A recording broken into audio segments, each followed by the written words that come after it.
جالي شاب جميل واحنا بنتكلم مع بعض اثناء التاريخ المرضي لان هو بيعاني من التسدي الا ان لقيت ان هو مش قادر يقف. فلما كملنا الفحص الطبي واحنا بناخد التاريخ المرضي لقيت ان كان لازم افحص ساقين. ليه؟ لان هو كان بيشتكي ان مش بيقدر يقف على رجله وهو مش عارف ان عنده الدوالي، وده عرفناه لما فحصت رجليه.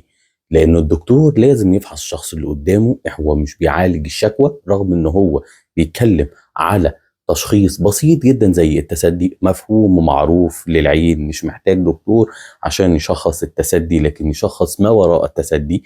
فلما جه فحصناه اتأكدنا ان عنده حاجة تاني محتاجة انها تتعالج قبل التسدي، لان الدوالي خطورتها مش ان هو مش هيقدر يقف على رجليه، ملهاش دعوة خالص بالتسدي ولا تؤدي اليه، ولكن الفكرة كلها ان الدوالي وجودها في شاب ممكن يقلب بغلطات ساق بعد الشر، ودي خطيرة للحياة.